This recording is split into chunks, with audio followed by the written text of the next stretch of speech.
Hi, Powersports and Motorsports world. Jen Schrader here with the most important man of my life, Larry Bruce. He is the CEO, tech exec, entrepreneur, and co-founder of PSX Digital. We're going to be talking about some really good information as segmenting customers and doing it properly and why you should do it. So based on this information, it is the introductory of our series of one of three for the Database 101 playbook. So let's dive in. Larry, thank you again for jumping in here and talking about this. So with the lockdown happening, because this is something that we just cannot get away with. I'm surprised the whole U.S. is not locked down. And this is something that doesn't just happen on a regular basis. So my question to you is, should dealers take a step back once a year? Because again, we don't have this repeat of doors shutting for this long. God, let's hope not. No kidding. Should dealers take a step back, once a year, aside from the COVID going on, to kind of take a good hard look at their database? Is that a good way to kind of ask that or no? I don't know if once a year is probably way too infrequent. You should really be looking at your customer database all the time. That again is, I think I've said this a couple of times. It's the most important asset your store owns.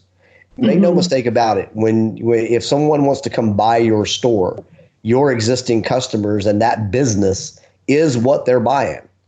And so that existing customer database is way too important to just look at once a year. Okay. But that being said, it's not just the data that's locked up in your CRM or the data that's locked up in your DMS. Once you get it out, you got to turn it into information. And we talked a little bit about that in the last series of taking my data, determining what my area is.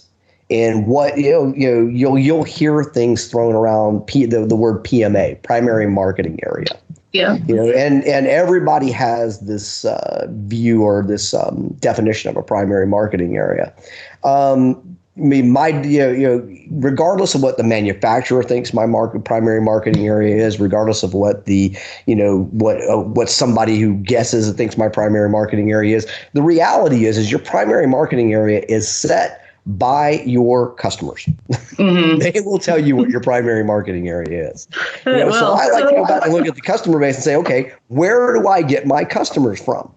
And once I know where I get my customers from, that is my primary marketing area. So that's the geofence in which I want to concentrate all of the biggest majority of my marketing dollar. And then once I've done that, then I'm going to look at, what should I market to? I have a famous saying: you're never going to make a customer buy something they don't want to buy. They're not gonna. You're not that good a salesperson. I don't care if you think you are. You're not. So the reality is, let's look at what's selling. So what's selling? Marketing 101. Where do I sell and what do I sell? What am I selling?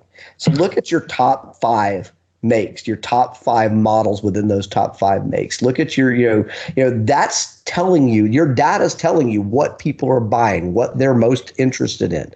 Go sell that. Quit trying to bring somebody into that one-off piece of merchandise that you need to move. And while, I get it, you need to move it, and that makes total sense. The reality is that you can't make a customer buy it just because you need to move it. They're going to buy what they want to buy, not what you want them to buy. So okay, so my question to you is, like segmenting. I know that's like we've got our database cleaned up, the data hygiene was implemented, all that good stuff. So when you're talking about those aspects of you can't make a customer buy something they don't want to buy. So how can segmenting customer data impact a dealer by being proactive with their existing customers? What's the value of it doing so with that segmenting? Segmenting your customers allows you to understand what their relationship is first with your store. Because everybody looks at segmenting very differently. And so from my standpoint, I look at, okay, let's start with what's their relationship with my store? Are they an existing customer or are they a potential customer? That's kind of where we start. And if you're an existing customer, you've purchased from me before. So I'm going to talk with you a little differently as somebody who's purchased from me before, as if you're a potential customer who has not necessarily purchased from me, but have been or reached out to my dealership. So you've either been here or you've reached out to me in some way, a lead or whatever, but I didn't sell you. Okay. So you've got these two top line segments, and then you can get deeper into your existing customer base. Did they only purchase from me and have never bought or never done service business with me? And then did they do service business with me but never purchased from me? Those segments you're going to talk to differently. You're going to have different offers for those. So you can get down into that, into the end of those top level segments. But when you really want to get down into it, segmenting a customer and doing a one-on-one or one-to-one offer, now you've got to get down and you've got to look at what do they own, what do people who normally own what they own buy, and then do they have equity? And am I going to talk to them based on the amount of equity, or do they have inequity, and how am I going to talk to them there? So there's a lot that goes on with segmentation that can get very, very granular. Right. So I would suggest start out with the simple. The simple is, are you an existing customer? Are you a potential customer? Are you a sales-only client or a service-only client? That's easy. That's the simple stuff. Start there. Simplify it, and then try to from there engage those customers more relevantly. The problem the real reason for segmentation is you got to stop blasting these people. You got to quit this notion of an e-blast. Just stop saying it, because it even saying it makes you want to go do it. That email button is not a cash register for you. As a matter of fact, the more you push it, the less likely you are to get your message in front of that customer, because then you have to now engage that customer when it's relevant to them. And you really do have to engage the right customer with the right message at the right time now, because what's happening now particularly from an email perspective, is you're no longer controlling spam at the ISP level, not at the Hotmail or Gmail level. They're not controlled. You're not controlling it there. You have the multifaceted now. It's at the ISP level, the Gmail level, the Hotmail level, emails coming in, and based on certain rules that they're looking at and certain ways you behave with the email, they may move you over into the promotional tab, or what I call email purgatory. You'll get over in the promotional or in the Outlook, it's called unfocused or not focused. Other. Yeah, it's like focused. Other. Yeah, even worse, other. Right. So you're in the promotional tab over here in the or maybe even in the social tab, because now they've got three tabs in Gmail. So promotional and social, and your regular inbox. And no one looks at promotional and social hardly at all. Right. I agree. And I think maybe once a quarter I might go into the other tab in my Outlook and look and see what's in there. And so what ends up happening is that in all of that, the promotional and social tabs and the other tabs in Outlook, these are all controlled at the user level. So my rules that for something going in there are different from your rules, they're different from somebody else's rules. So anybody that tells you they can guarantee you in an inbox is silly. They can't. The only way you can guarantee to get in an inbox is to deliver relevant information to your customer. There are no other tricky ways of getting it done. So yes, definitely. Segmenting helps you do that. Segmenting helps me be more relevant to you. The more relevant I am with you, the more likely you are to open my email. The more likely you are to open my email, the less likely I am to end up in the other tab or in the promotional tab.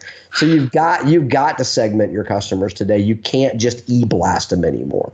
That's why segmenting is so important. Yeah, no, I agree. And I think once a dealer kind of gets a hold of the customer data, they start understanding the segmenting, and having that powerful view of what these customers actually can do for the dealership. Do you feel this can actually build a reputable brand as the dealership representing themselves? If they do the right messaging, it's getting to their inbox. Is that going to kind of build some credibility for the dealership?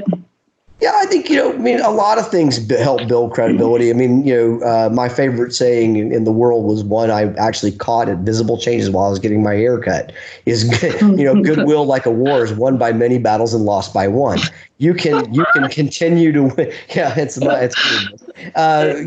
you can continue to gather goodwill, and then with just a single bad message, lose the whole thing. So, Right. you've got to continue to add value. You've got to continue to add value to that customer's life. There are so many things trying to get in their email inbox right now that it's pretty crazy. And so It's not adding ridiculous. value is going to end you up, but spam blocked in a promotional tab, in a other tab, or even worse. I say the worst part of those is when you're over. I would much rather the customer even opt out than get into spam, because if I'm in spam, I never know if you're seeing it or not. It just goes there and I never get anything back. If you opt out, at least I know, well, that particular type of message, don't do that anymore, right? Right. But when you're in the spam, you don't know what happened, right? So it's difficult. Email marketing is very difficult these days. It's even more difficult when you're e-blasting and you haven't segmented your customers. So if you're utilizing these things like MailChimp or Constant Contact, or one of these other, I think there's one even called eBlaster, which is absolutely silly. Don't do it. Don't e-blast customers, because you're not making it and you're just wasting your time. So you've got to it comes down to relevance, and you're really trying to make it down to the one message, one customer, one offer level. That's really where you're trying to go. That's the ultimate, or the holy grail of relevance.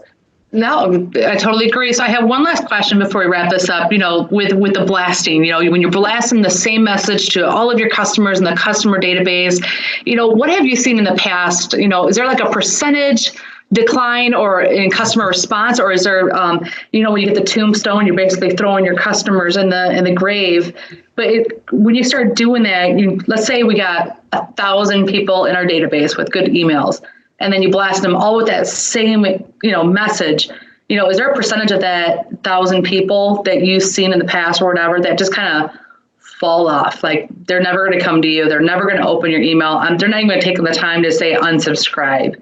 You just don't know, right? Because if you go into the promotional tab or the other, if you get into email purgatory, nothing happens. It got delivered, but nobody ever interacted with it.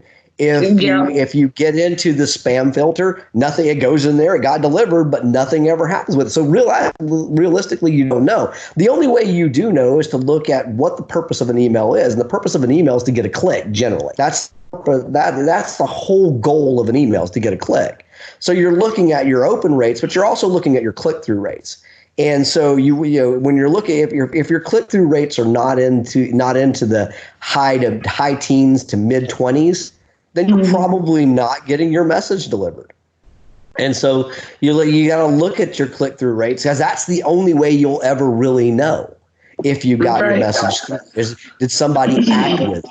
And the higher the click-through rate, the more they interact with it, the less likely you are to end up over here in the promotionals tab or the email purgatory, the less likely you are to end up, obviously, into spam. So, you want to look at your click-through rates. There are certain emails where you do send to everybody. Things like, when you're having an event, you want to let everybody know about your event.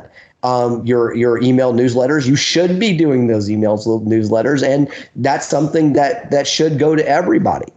You just don't want to overdo. You don't want to over, right? You don't want to have an event and send an email like every other day. Don't do or multiple times a day. Once a week for an event. That's a pretty good cadence. That's a good deal. But I remember there's a whole lot of other things. Sorry. Right. No, and I was just going to say, I'm like, that's why you always have that rule of thumb is, you have your intro email, the follow-up email, and then the finalized email. It's kind of like preparing for that event. It's getting those customers notified of it, not pressuring them, getting them to do an RSVP, and then also doing a follow-up. So you kind of have that, baseline, but you did answer my question. It was a trick question because, when I was asking about the percentage, you kind of never know. So you did really well with that one. You don't know. There's no way to know. Yep. So Gotcha. You'll just see your click-through rates decline, and when your click-through rates decline, and you're ineffective, and when you're ineffective, it's a waste of time. Right. No, I'm going to wrap this up, before we start talking about the data enhancement and how it can really benefit dealerships. So again, to all the viewers out there, if you have any more questions about our topic today, or would like to learn even more or suggest a topic, you can always email us at sales@powersportsx.com. Visit us at psxdigital.com. Up in the top right-hand corner, you have the contact us page, or even give us a shout if you want to chit-chat a little bit or learn a little bit more about the product. It's 844-779-3444. Thank you, Larry. Thanks.